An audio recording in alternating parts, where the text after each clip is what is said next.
to infinity and beyond. This is me. This is how I win. Were you rushing or were you dragging? Answer! You're a wizard, Harry.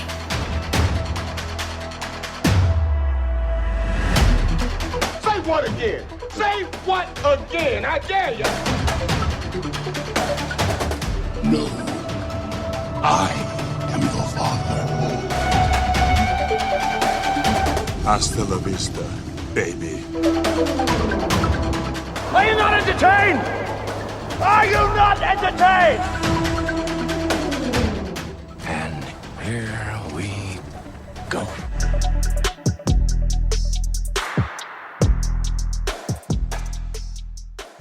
Hello, everyone. Welcome back inside the film room. Zach Owens here with Mr. Johnny Sobchak. Johnny, how are we on this fine Sunday afternoon?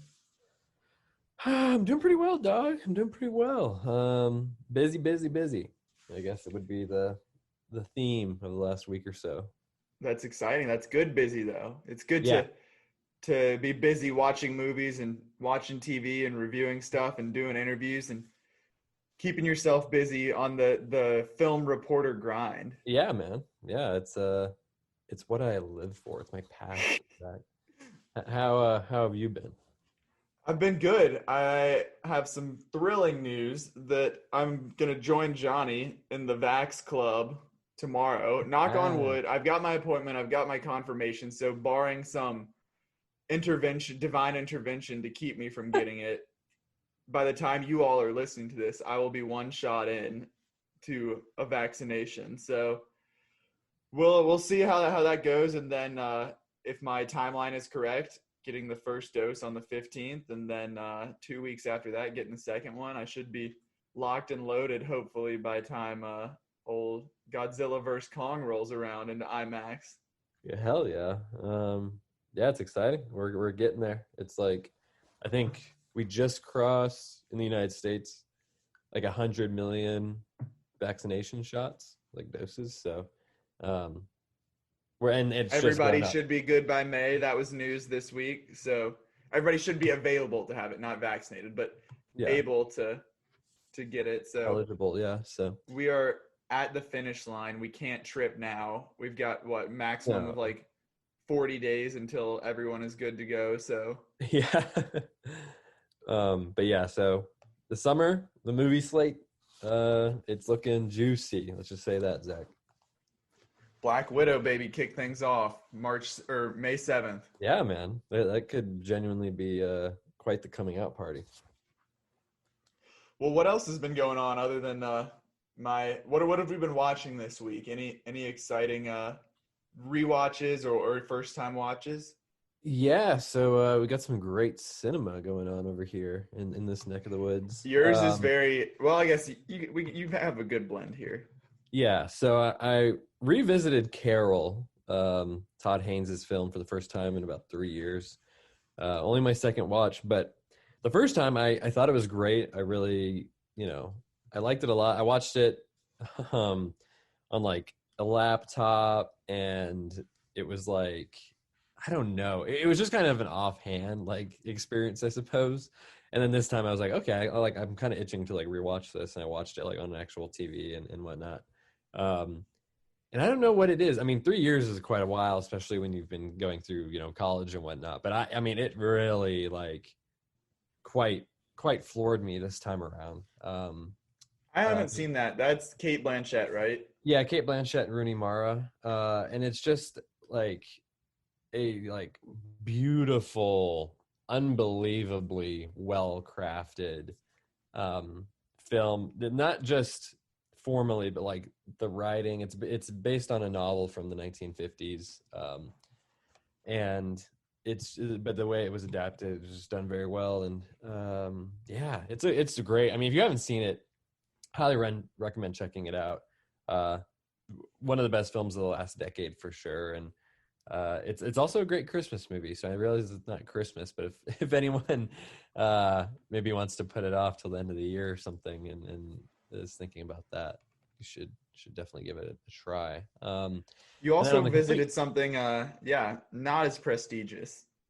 Yeah, so on the complete other end of the spectrum, I revisited Tropic Thunder, which honestly I have no idea the last time that I watched it in full.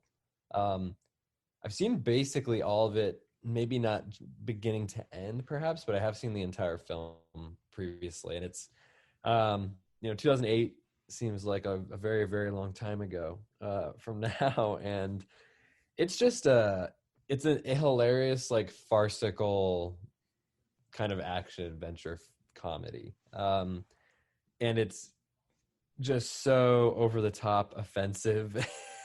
Like, and We it's a talked stat. about this. I had rewatched this, like, I guess last summer when Jake was Yeah, still I saw that. co-hosting, but it was like right when HBO Max had come out. I rewatched it for the first Yeah. time since like you said 2008, and it's like what we had decided on, what we settled on was like it's so over the top offensive, but it is like being offensive, acknowledging that it is offensive, which therefore makes it not offensive. It's like that's the Yeah. same idea of like I'm the dude playing the dude who thinks he's the other dude. Yeah. Like, Well, it's like this. It's this huge satire. I mean, it's satirizing. Really, it's making fun of itself. Like, it's making fun of the Hollywood. It's making fun of these big budget productions and these movie star egos and the method acting, and of course you have Robert Downey Jr. in blackface, and then you have Ben Stiller, who tried to, like, get Oscar glory by playing a mentally handicapped person, and then they talk about Forrest Gump, and they talk about Dustin Hoffman and Rain Man, and they talk about, like, all these things, and it's just very, very funny, and like I don't know, it probably wouldn't get made today. I know people say it all the time, but it's just different. I don't know. I think it's a great. and from the very start, it's so hilarious. Like with the fake trailers. Yes, the fake trailers, all the fake shows and films that they kind of come up with to sprinkle throughout, I think are just hilarious, and it's just a really good, all-time solid Tom comedy. Cruise. Yes, Tom Cruise. I know a lot of people say this is like, oh, the best Tom Cruise performance, or like his best film, or like, I mean, he's really funny in it. He's not in it like a lot, but what he does is very impressive. And I would like to see him do more kind of comedic roles, I think, and maybe we'll see that more in the future. But and then finally in the Well, hold on. Before we move on from that, I got to ask you, what's the trailers? You're going to the movie theater, you've got your tickets picked out. Are you seeing the fatties? Are you seeing Ben Stiller and Scorcher, or are you seeing Satan's Alley with Robert Downey Jr. and Tobey Maguire? It's got to be Satan's Alley. Oh, hell yeah. I think it won the Crying Panda Award. I think that's the funniest trailer, and I think that it's the one that I would be most interested in actually seeing if they wanted to do like a huge spoof movie of them in that. But yeah, no, that's a great question, and all those are really funny. And then finally, in the wee hours of this morning, especially with the clock speeding up an hour, daylight savings time, you can burn in hell. I just want to say that. Hey, at least it's gonna be like daylight outside until shit about the sunlight, Zach. I'm a ginger. So, but still, darkness at 5 p.m. is totally not. When was the last time it was dark at 5 p.m.? 4 months ago? It's been getting dark at 6:30, close to 7. Give me that long-lasting daylight. I'm a farmer. I'm a man from I'm a salt of the earth kind of guy. You got to tend your crops. But yes, Inherent Vice. I am a huge PTA fan. I have seen almost all of his films. This is one of the final two. I still have to go watch Hard 8, which was his very first feature. But There Will Be Blood and Phantom Thread especially are two of my favorite films of all time. And this is an amazing movie. I'm not going to go like too much into it because it's like it's difficult to really go too much into it. But I went in relatively blind, and I was very surprised and pleasantly surprised by not only the story, quote unquote, but because the story is it's like, is there a story really? But the cast is fantastic, and a lot of the funniest moments. It's a lot funnier than I expected in some interesting ways. So I loved it. Thought it was fantastic. So everyone should go check it out. I know it's one of his more divisive films, for sure, maybe his most divisive, but I would recommend, even if you're not necessarily a PTA fan, giving it a look, because it does feel very different from some of his films in a way. So yeah. Zach? Well, I've been doing my homework. I've been continuing on my preparation here for the biggest week in the history of film. Oh man. And that is the release of Zack Snyder's Justice League, coming up on next week's episode. But as I said last week, I watched Man of Steel for the first time. Now I have completed a rewatch / first watch, because it was the Batman vs Superman Ultimate Edition. So like I posted this on my Letterboxd review of, I don't remember enough. I only saw this once in theaters, so I don't really, and it was like 2016 or whatever when it came out. So I don't remember the original version enough to be like, oh yeah, this is much different in the Ultimate Edition. But I feel like I had a better overall takeaway from this one. Just, I gave this 3 stars, which Man of Steel was 2.5. So I liked this more than and my Letterboxd had BVS at 2 stars. So yeah, I liked it more. It was more enjoyable. It was still extremely long, so I had to break it up. But now I just have to complete a Justice League rewatch this week ahead of Thursday, and because that was literally my whole purpose in all of this, was like, I'm not going to invest 4 hours into watching this and not be able to tell what is different this time around, or not understand. So I'm like, I got to be able to lay that foundation. I'll invest the time doing homework. So props to you. I mean, it's a lot to take on, for sure. It definitely is. But you know what I just realized right now? We did not let the people know what we're doing today. So I'll interrupt my what's going on and let you all know that we have our news segment, as always. There's no WandaVision breakdown because, of course, it's over. We'll be back next week with our Falcon and Winter Soldier breakdowns. And today we've got Cherry, because this made me think of it. I spent all that time watching Batman vs Superman that I did not watch Cherry. So this is a solo review for Johnny. I'll do it like we've done in the past, where one of us basically interviews the other one about the movie. So we'll get to hear Johnny's thoughts on Tom Holland and Cherry. And that's it. Oh, you definitely will. Yeah, but that's what's going on. I had a buddy come into town, and so he had not seen Ted Lasso. So while we were just like chilling at night, he wanted to watch it. He doesn't have Apple TV, so cranked it up here, and he watched the whole show over the course of 2 days while we were here. Wow. So I got my third overall viewing of Ted Lasso in there. So I'm just running circles around you, Johnny, until you get started. Certified Stan, sounds like. 100%, baby. But that's been my week on the screen. So I guess it kind of takes away from my ability to watch movies when it takes me 3 nights to watch Batman vs Superman Ultimate Edition. So you're not wrong, Zach. You're not wrong. Shall we get into some news here? Break down what we've got over the past week. Yeah, some good stuff. Yeah, some definitely interesting stuff here. First off, this one, not crazy about this, just because of how it's all going down. But there is a new box office champion once again, because Avatar re-released in Asia. Is it across Asia or just in China? I'm not entirely sure. Just China. So it released, and then like 2 days later, dethroned Avengers Endgame once again for highest grossing movie of all time. So Johnny and I were talking about this, and basically for the rest of eternity, they're just going to continue re-releasing these 2 movies, Disney competing against itself. And every time that it happens, one is going to outpace the other one to become the new highest. They're just going to keep tweeting back and forth, congratulating each other for the new highest grossing movie of all time. How do you feel about the qualifications and the re-releases and all that? Do you even care? I do not. Moving on. More power.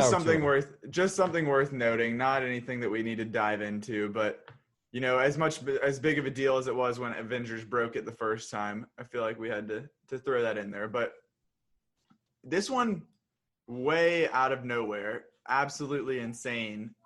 Elizabeth Banks is set to direct a horror comedy, Cocaine Bear, with Lord and Miller, Phil Lord and Chris Miller of Lego Movie and Spider-Verse fame.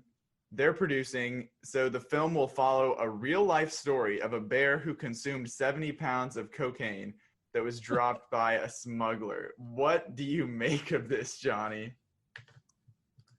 What is there to make of this? Right. It's, I mean, I haven't seen the Charlie's Angels reboot that Elizabeth Banks did. I can't remember what other films she's doing The Invisible Woman. That's right. But I mean, horror comedy, that's an interesting way to approach this. I also heard a comparison of like The Revenant meets Uncut Gems. What was that film with the kids all that were cursing and doing drugs and all that, like the middle school age kids? I think it was called like Good Boys. Yeah. So yeah, I don't really know what to think. I mean, it's a very interesting true story, no doubt. I mean, what are the odds, right? But yeah, I don't know how excited I am necessarily to watch this. I hope they have great bear CGI. I'll say that. This says, so I'm reading about the true story, that a kingpin drug smuggler in Kentucky was smuggling cocaine by plane when the aircraft engine started to malfunction. He panicked and decided to get himself and his drug haul onto solid ground as quickly as possible. Authorities believe he pushed as much cocaine out of the plane as he could, at least 40 packages of it, before strapping another 75 pounds of the drug to his body and jumping out of the plane with a parachute. The parachute didn't open correctly, however, and Thornton's lifeless body was later found on a driveway in Knoxville, Tennessee. He was wearing night vision goggles and a bulletproof vest and carrying weapons, thousands of dollars in cash, and a bag filled with $15 million worth of cocaine. But Wow. I'm trying to figure out where the bear comes into this. Right. I guess the bear must have just been wandering and like, ooh, this looks. After the packages of cocaine landed in the forest, they were discovered by a 175-pound black bear. That's a slim black bear. Yeah, black bears are smaller though. But yeah, that's quite. I mean, that's like, your size. So it's yeah, the bear. I don't know what the bear has done. They're obviously gonna have to elaborate on this story. Yeah. But the bear found the cocaine, and then the bear's body was later discovered surrounded by the empty packages, and a medical examination revealed that his stomach was stuffed to capacity with cocaine. His death was linked to cerebral hemorrhaging, stroke, respiratory failure, renal failure, heart failure, and hyperthermia. All signs of a severe drug. This poor bear. Yeah. I don't know if this is upsetting. Yeah, I don't know if this is gonna like. Well, they're the bear does the drugs fall. and then he like goes crazy and like goes on a rampage or what? Like if this film ends with a bear dying, do I really want to go see it? Yeah, this is Or sad. But I hope they get him to rehab. Hey, who knows? Who knows? I mean, they're gonna definitely twist this up. And Phil Lord and Chris Miller, I mean, are reliable filmmakers and producers. So we'll see. It's something to keep an eye on for sure. Yeah, I mean, that's just one of those headlines that we couldn't not talk about. So yeah, it's an eye grabber. Another eye grabber on social this week have been some set photos. We got like one official photo of Adam Driver and Lady Gaga together on the set of Ridley Scott's House of Gucci.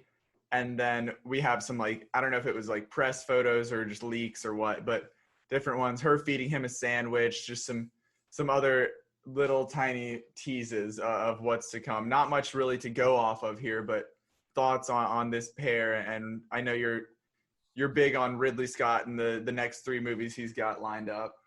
Yeah. So I mean, they look amazing. I mean, let's be real. They're like your rich mom and dad at the ski resort. Yeah, it's a good pair. And not only do they look great together and just as themselves in the costumes and with the makeup and hair done up, but they look I've seen the photos of the real people, especially from that time period, and they look so dead on. I mean, the casting was really, really brilliant for this, and the costumes are beautiful. And the rest of the cast, we haven't seen the rest of the cast yet. It's only been the two leads so far, but we have, Al Pacino, Jeremy Irons, Jared Leto, to look forward to. So, and we've already seen on social media that Jared Leto's rocking that stash with the long hair. So, I mean, he looks very, that Gucci Italian look to him. So, I'm excited to see more cast members, done up. And this movie, I mean, Ridley Scott, been more hit or miss later in his career over the last maybe like decade or so, but this one has me quite excited, and I think it could be a real powerhouse, especially with regards to awards coming up later in this year. And this wasn't on the docket, but I had seen it on Twitter, a quote from Ryan Johnson asking about Knives Out 2, and he mentioned wanting to reteam with Adam Driver, so that could be something else that old Kylo Ren's getting into in the future, and I would definitely be down to see him in a group setting like a Knives Out 2. I know we don't have to get into it, Johnny. I know you have lots of feelings, but wanted to throw that out there. Yeah, no, it's I'm excited about this though. I think it's going to be real good, Zach. I guess this is new news. We didn't really know anything about this, but Yorgos Lanthimos' next film, titled Poor Things, has found some new cast members. It was already starring Emma Stone, and now Willem Dafoe has been cast in the male lead opposite of Emma. And the film will be a Victorian tale of love, discovery, and scientific daring. Poor Things tells the incredible story of Belle Baxter, a young woman brought back to life by an eccentric but brilliant scientist. So I can only assume that the young woman is Emma Stone and that Dafoe is the scientist. This Right. sounds very Yorgos based on The Lobster and The Favorite and what he's done. I think those are the only two. I've actually only seen The Favorite, I believe. Oh, okay. The Killing of Sacred Deer as well is very good, very good. Yeah, this sounds pretty delightfully dark and kind of absurd and funny. So yeah, I'm all game for this. I mean, Emma Stone, she did great work with him in The Favorite, of course, and then Willem Dafoe. I mean, he never misses.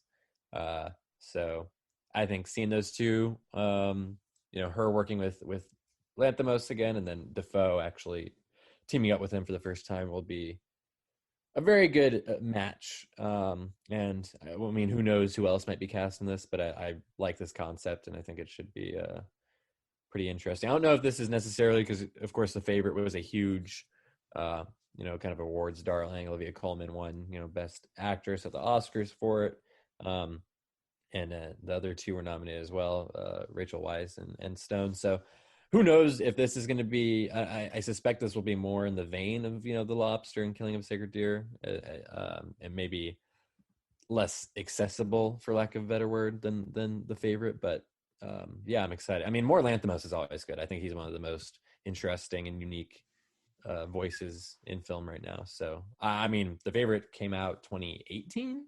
So we're coming up on it's 2.5 years basically since that came out. So I'm ready and waiting for a new one. For sure, I'm with you there. And you know me, I love some Emma Stone, so Absolutely. I will definitely. And they worked. I mean, she was obviously the star, her and Olivia Colman, in The Favorite, so she has that street cred, the rapport with Yorgos. To obviously he wanted to work with her again, so that's exciting to see what they've got cooked up together. Next piece of news. This was something that I believe we had reported on it or talked about it back when it was basically like revealed but not officially confirmed. But now it is official. And that is that Michael B. Jordan will be making his directorial debut with the third Creed film coming November 2022. So we've still got to wait. We're still a ways away. But are you a Creed? Have you seen the Creed movies, Johnny? I still have not. I need to get caught up on that. I've only seen, even with regards to Rocky though, I've only seen the original. I haven't watched it. I watched the original Rocky, but I had never seen like 2, 3, 4, 5, 6, Balboa, like all of those. But first Creed is incredible. One of like the best sports movies ever. Second one is still good, but not nearly as good as the first one. But Okay, I'm interested. So What'd you say? That seems to be the consensus that I've seen. I mean, it's still definitely worth watching, and like they're Michael B. Jordan and Tessa Thompson and Stallone, they're all like still really good in it. But Yeah. just the first one is one of those things where it's like they make it so realistic, and like they've got the HBO announcers there. They do like the HBO graphics to make it seem like it's like a pay-per-view fight night, Yeah. like all this stuff. And so it's like you're watching it and it's choreographed and shot so well that like it felt like in the theater, like I was watching like a real live, like people were cheering and like standing up and clapping, and like it was wild. But I'm excited to see just this side of Michael B. Jordan. Obviously, he's done plenty on the acting front, from Creed to more dramatic stuff, to superheroes, to doing it all. And maybe you're more excited about this because it could mean he's not playing Superman. Yes. Well, it's slated for release November 23rd, 2022, so about a year and a half from now, a little bit more. And we know the script for that Superman movie is being written as of now. So, scripts take a few months, then you kind of start, looking for directors, a star, all that, and then you get filming. I mean, if they're really and they have these intentions with the Superman movie, which especially I know there's been the talk of having a black Superman, and that was something apparently that Warner was looking to do for the last couple of years now. I would imagine they're trying to strike while the iron's hot and kind of get that vision out there as soon as possible. So I could see this filming that Superman movie a year from now or sometime next year, while Michael B. Jordan is either filming Creed 3 or editing and post-production, getting it ready for release. So I mean, starring in something and directing something, I mean, there's so much responsibility and time that goes into directing, because you have to, I mean, you're the leader before, during, and after filming, and it can take up to like 2 years of your life, even for a smaller film. So we'll see. I mean, never say never, but it's an interesting thing to think about, because so many people have been talking about Michael B. Jordan for the Superman role. Yeah, I mean, I am with you in the sense of like he's like the super obvious casting for that. Right. They're truly going like the Black Superman route. So just out of curiosity to see something new and that hasn't been like overly fan cast, I would be down to have him just dive in on Creed and let somebody else take that. So we'll see. But I'm excited mainly just about Creed too, because I mean, that's obviously the Stallone directed the original Rocky, so it kind of like to follow, and obviously this would be the third one versus the start of the franchise, but to see him follow in those footsteps of leading this franchise, that'd be cool. Yeah, no, I agree. I think that would be I haven't seen the Creed films, but I do really want to get caught up, and I'm sure by the time this rolls around, I mean, it's quite a ways away. You've got some time. I got some time. Oh, and actually, I do want to say, Sylvester Stallone, he didn't direct the original Rocky. He wrote it. He wrote it. Right? Yeah. And then he might have gone on to direct maybe the sequels or something, but I mean, his filmography is like always keeping me straight. I appreciate that. Yeah, I'm just over here spouting off stuff that we don't want those Rocky stands to come down on you. I appreciate that. But yes, he did write. He wrote it in like a month as well. I think that's the most. He wrote 1, 2, 3, 4, 5. Jeez. So yeah, he stepped away during Rocky Balboa. So, and he also wrote Creed 2, or got a screenplay by credit. Yeah, I know he was pretty instrumental. I think kind of rebooting that from that perspective. All right, what's next, Johnny? What are we looking at here? Well, this is something I'm really excited about. I mean, there's not a lot of info, but it's certainly worth noting. Anytime Mr. Steven Spielberg is getting ready for his next project, and this one, the reason I'm so excited about this is because it's not a huge blockbuster like Ready Player One. It's not some sort of remake like West Side Story, which is still set to release later this year. It's a smaller drama by the sounds of it. And not only that, but it's going to be a semi-autobiographical look at his childhood growing up in Arizona.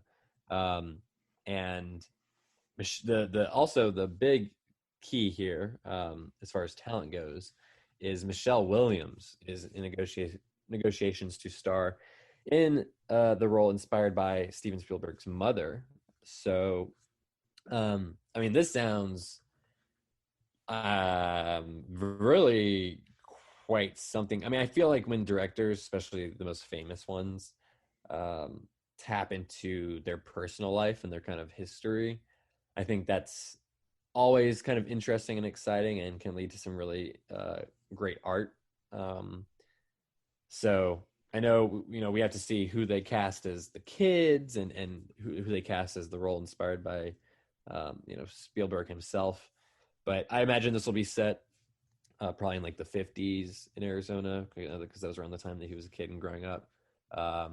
But I'm excited. I mean, they're going to be filming this in the summer, and it'll be released sometime in 2022, is what we're hearing. So, what do you think, Zach? I mean, I don't really know your full, formed opinions of Spielberg or his, especially his more recent stuff. Yeah, I mean, he's like, when you think of movies and big name directors, like, that's the guy. Obviously, I'm pulling it up now. Let's see. I've seen Indiana Jones recently. What do we have here? West Side Story. We'll be seeing that. I didn't see Ready Player One. Didn't see The Post. I haven't seen a lot of his stuff recently, I don't think. But War of the Worlds, big fan of that movie. I feel like that was a great movie of my childhood back in 2005 or whenever that came out. Jurassic Park, classic. Like I said, Indiana Jones, classic. E.T., classic. Jaws, classic. So lots of classics, which is obviously like Spielberg, of course. But I don't know anything about him, like, as far as like childhood or what formed his like decision to get into film or anything. So that's, like you said, always fascinating. And I was actually pulling up a list of different like movies heavily inspired based on directors' own lives. The first one that came to mind like recently was when Roma was a big thing. That was like the Alfonso Cuarón, like, very personal story about himself and his like inspired by his own childhood. So, and that obviously had the hype around it, the critical success. So I feel like that's always your favorite over here. Tree of Life is on here for Terrence Malick. Oh God, so good. Boyhood as well. Those are the ones that stand out to me that I've seen. But that's always seems to be like a recipe for success when it comes to awards potential of just like being a famous director and putting yourself out there on screen. Yeah, and just people excel at, most of the time at least. They excel at things that they're most passionate about, and I think take some of the most talented people in the history of the industry, and then you have them just pour, as you said, kind of their story and their like heart out onto the screen. It definitely leads to some fireworks. So yeah, I'm excited. I mean, I don't think there's been a film in this century from Spielberg that I think is a full-blown masterpiece. Again, he has been focusing on some like bigger, more blockbuster type films, but I think this is going to be potentially a great or amazing return to. This could be the one. And Williams in particular, who is still without an Oscar win, and is one of the best actors of the last. She may be getting that for Venom Let There Be Carnage once that hits theaters this summer. So be on the lookout. Hey, you got me there. But no, so I'm just really excited for that one. So next, we are getting close to the end here, but we have some DC news, some interesting stuff going on over in that world, as always. As we gear up for the biggest release ever, of course. The biggest movie of all time. Kiersey Clemons is returning as Iris West in the Flash solo film that they are getting ready to make. This is a bit of a surprise. I don't think anyone was really holding their breath that she would come back. She was originally cast in Justice League 2017, also known as Justice League. But she was cast by Zack Snyder himself, so that was his original choice. But she was ultimately cut from that film. Of course, we know that they threw out a lot of what Snyder wanted to do and had intended to put into the cut. But she will make her first appearance this week in Zack Snyder's Justice League. She's been put back in to the film by Snyder, which is great to see. And then on top of that, we have Spanish actor Maribel Verdú, who most famously starred in Y Tu Mama Tambien and Pan's Labyrinth, the films from Cuarón and Guillermo del Toro. She's been cast as the mother of Ezra Miller's Barry Allen. So, spoiler alert for anyone who isn't aware of Barry Allen's origin story, but his mother does die when he is a child, and that kind of is part of what inspires him to go into forensic science and to become what really leads into him getting his powers in the first place. So that's interesting. Bigger name, certainly internationally. She's very well known, and she, of course, over in Spain, Latin America. But this is, I would say, by far the biggest, at least American production that she'll be appearing in, which is great news. But on the bad news side of things, Billy Crudup, hey, go Heels, a Carolina alum. He is being forced to drop out of the role as Barry's father, Henry Allen. He previously appeared in Justice League 2017, the theatrical cut, and he will still be in for the Zack Snyder version, but the part will have to be recast as there was scheduling conflict with his role in the morning show over at Apple. And he was, doing so well in that show. He's winning awards and being nominated, so I don't blame him at all for choosing that over this. But I guess we'll have to hurry up and get that recast because they are filming next month in London. How do you feel about all these the coming? It's like a carousel of progress. Who's in, who's out. Yeah. But what do you think, Zach? I would say, honestly, until I have my revisit of the Justice League. Well, I guess the revisit of the Justice League doesn't even matter for Kiersey. It doesn't matter for Kiersey Clemens though, since she got cut. So we'll see how I feel about her after the Snyder cut this week. See if I'm down to keep that cast. But it's nice to just to see something. We kind of talk about it with Marvel of it being such a big production of just being cookie cutter almost of here's the formula, do it. So to get in, I've seen Pan's Labyrinth, but Maribel Verdú, a big international star, to get them into this superhero genre and maybe diversify it a little bit makes it, again, with minimal knowledge about her or the Flash or DC really, that's still just exciting to hear. Tough look for the heels getting pushed out like that. But you said, if you're making moves over at Apple TV with the morning show, we can't argue with the hardware with the Emmys. So no, not at all. On the flip side though, some less stellar Snyder Cut news is the fact that it was accidentally leaked by HBO Max this past week, because for a brief period of time, if users on the platform clicked to watch Tom and Jerry, the Snyder Cut would play. So it was only up for a few hours before it got revealed and taken down. So I don't know if anybody was able to successfully make it through all 4 hours, but the Snyder cult is already calling for that it's insider espionage, trying to sabotage the release by Warner Brothers. So it's the conspiracy theories are flying. Yeah, it's unfortunate. You'd never like to see something leaked. Just because so many people work hard on it for such a long time, and then it comes out like that. But it seems to be human error. I'm sure someone accidentally, puts. I don't think there was any malicious intent behind it, I would say. Yeah, I don't think so either. And they seem to, resolve it pretty quickly. And got it fixed, but I didn't see any of it. I did not either.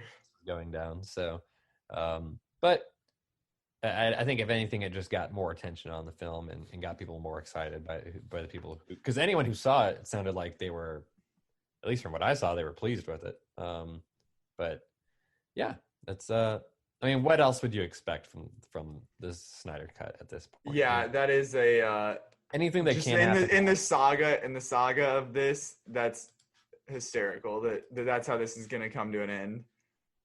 Hey, it's not over yet. Tune in next week for that, baby. And then we're getting part 2 and 3. Oh, brother. Well, Oh Brother seems like the perfect transition into this review today. So, like I said off the top, I have not seen this movie. Johnny has. We're reviewing Cherry. So I'm going to play the part of the interviewer as Johnny gives me some answers to these questions I have about the film and his experience with it. So let's lay the groundwork here before we get started. I'll do this introduction to keep you from just spilling your guts about this. Thank you. To save you some time here. But so Cherry from the Russo Brothers on Apple TV Plus. It had a theatrical run starting a couple weeks ago, hit Apple TV Plus this past Friday, starring Tom Holland, Kiara Bravo, and Jack Rayner, good old boy from Midsummer. But not doing too hot on Rotten Tomatoes with the critics. 38% critic score, however, a 76% audience score. So I'm interested to hear your thoughts on what could be causing that divide. But I'll let you save your score for as we wrap it up before when you give us your final thoughts. But let me lay down the plot here, and then we can get into it. Let's do it. Cherry follows the wild journey of a disenfranchised young man from Ohio who meets the love of his life only to risk losing her through a series of bad decisions and challenging life circumstances. Inspired by the best-selling novel of the same name, Cherry features Tom Holland in the title role as an unhinged character who drifts from dropping out of college to serving in Iraq as an army medic and is only anchored by his one true love, Emily.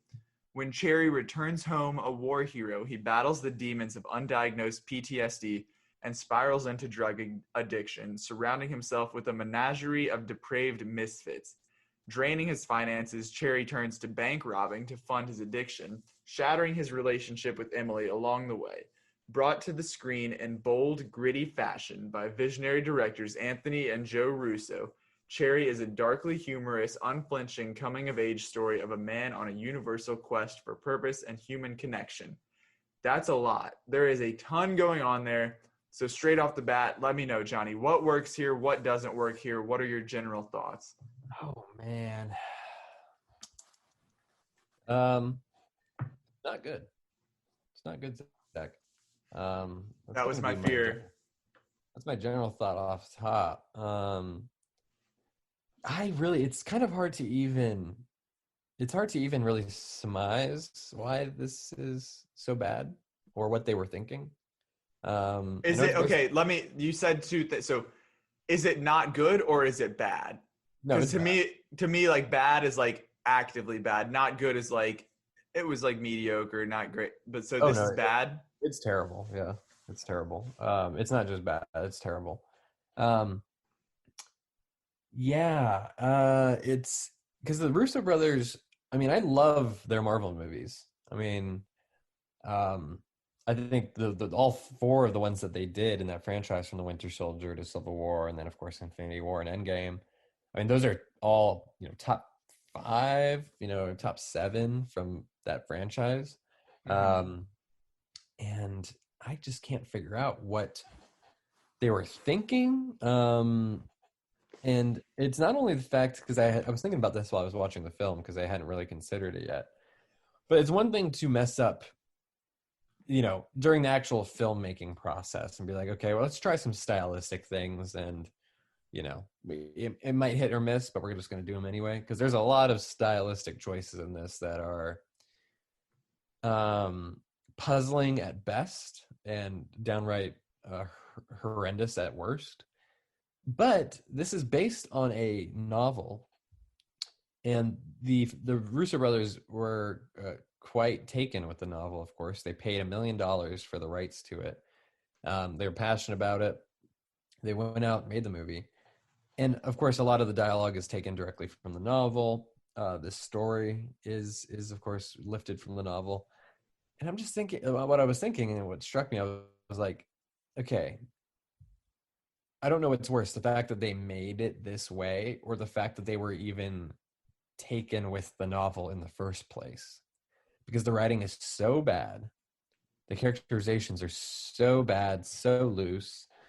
Um, the story is meandering to the point of nothingness. I just can't.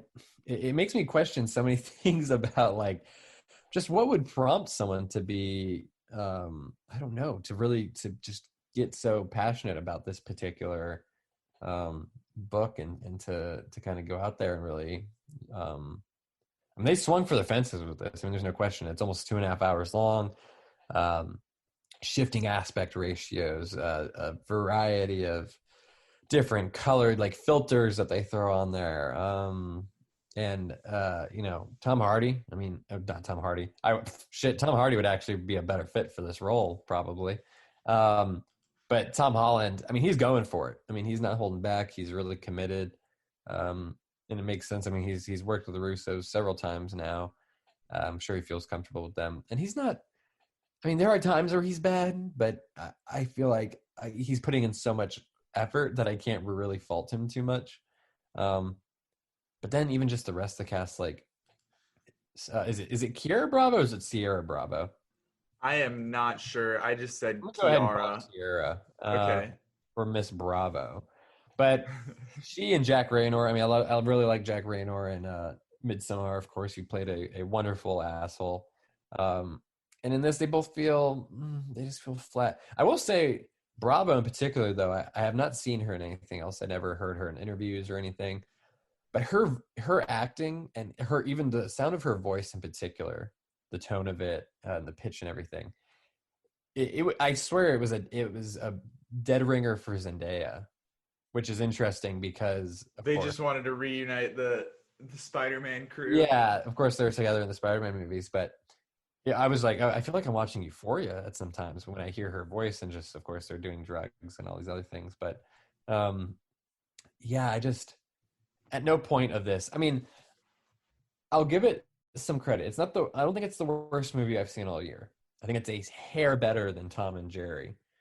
Only for the fact that Tom and Jerry is such a lifelessly passionate piece of I don't even know what Find the right word. It's not art, that's for damn sure. It's just pure like oh god. There's no passion in it. Like that's the easiest way I can describe it. It's passionless garbage. And in Cherry, you can at least see that the Russos are trying to say something or trying to do something, no matter how much they are failing. They're at least trying. Tom and Jerry, it's like everyone showed up on set. They glanced at the script for 5 minutes, and then they're like, "Okay, let's go ahead and do this." Everyone from the cast and the crew. Here, Thomas Newton Siegel, who is a fantastic cinematographer. I mean, he did Drive. More recently, he did The Five Bloods, of course, this past year. And he was just nominated for the American Society of Cinematographers as one of the top 5 of the year for this film, not The Five Bloods. And, it's flashy as hell. I can see why they nominated him for that. But it's not good. Flashy is not automatically good. But yeah, I think that's really the flashiness of the directing, the flashiness of the acting, the cinematography, the music, all of it. It's just a bad miscalculation of what they thought, I guess, was very, deep and bold artistic direction. And instead it just feels completely off the rails and borderline, parody at times of a much better potentially prestige picture about a soldier who's suffering from PTSD and a broken romance and drug addiction. Here it almost feels like an SNL skit and not one of the ones that actually makes you laugh. But yeah, I think that's the best summation I could really get. Well, that worked out well because you've touched on a bunch of the follow-up questions that I've had. So I'll let you dive in. I'll pose the question, let you explore some of this in a little bit more depth. But just from reading the synopsis at the start of this little discussion and then hearing your last statement there, that there's a ton going on in this movie, from PTSD to addiction to robbing banks to the American interference in the Middle East. Like, Yeah. Joel Winstead, who wrote the review for the website, he said that this feels like 5 movies crammed into one. So it sounds to me like you have that same opinion, but I want to know, is there a certain, I believe this movie it was like broken into like chapters, right? It sure was, yeah. So they had like these different tonally different chapters.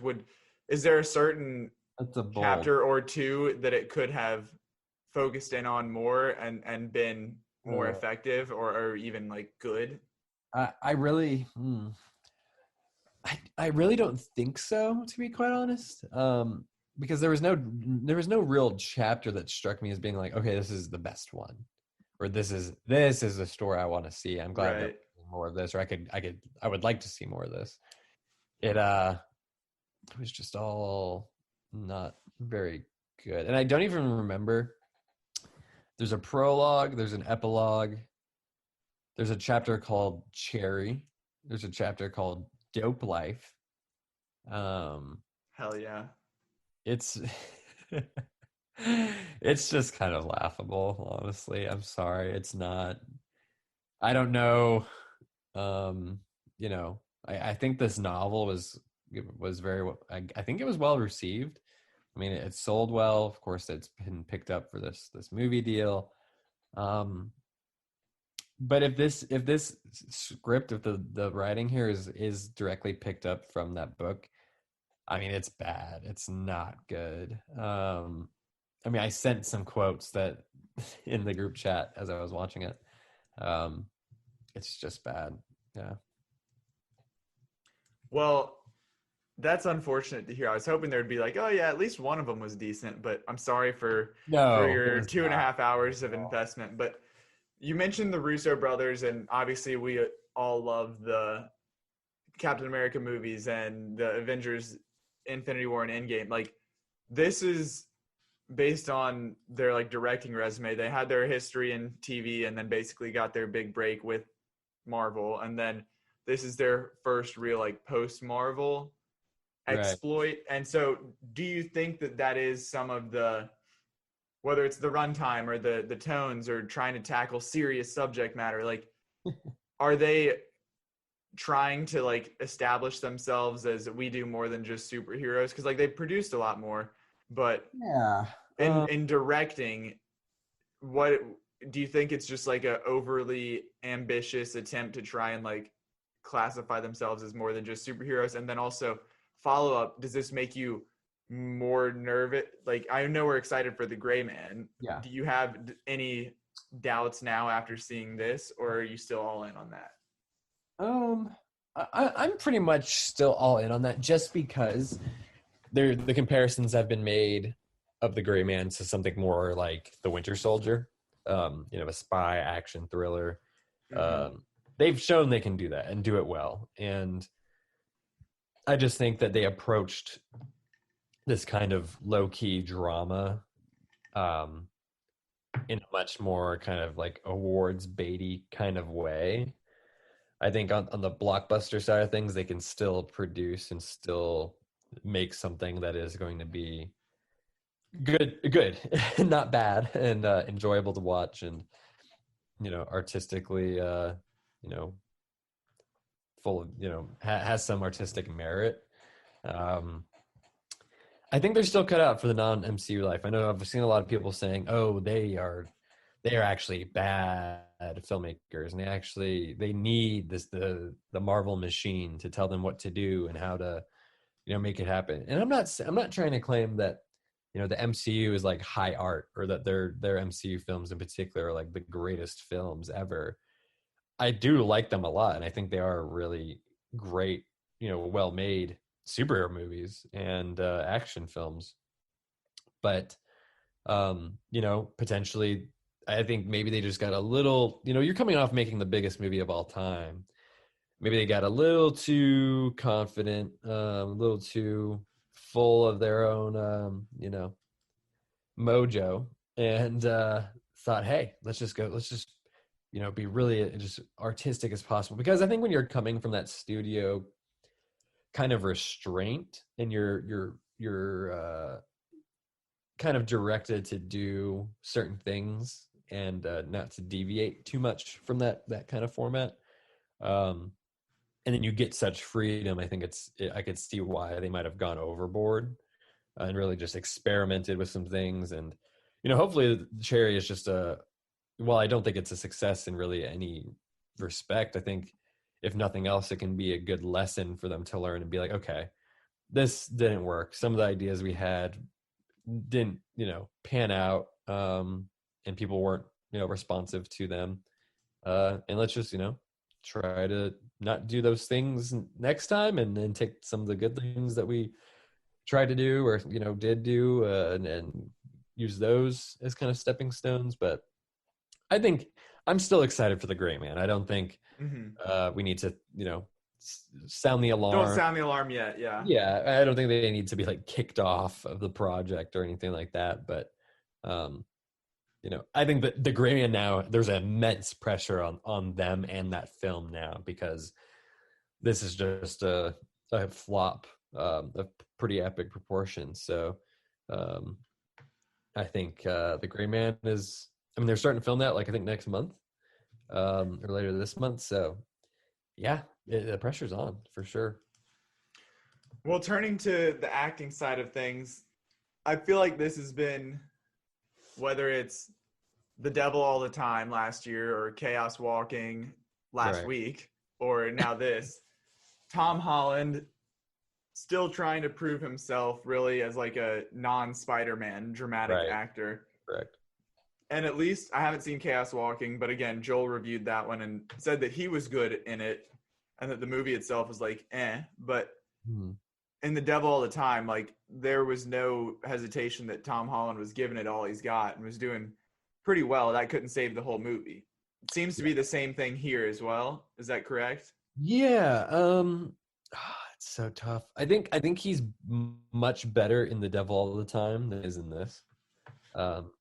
Just because, The Devil All the Time he just needs to stop playing disenfranchised young men from Ohio. Yeah. I would agree with that. But I think he is, I think The Devil All the Time, while it's not a good movie, I think it's quite significantly better than this. It's competently made.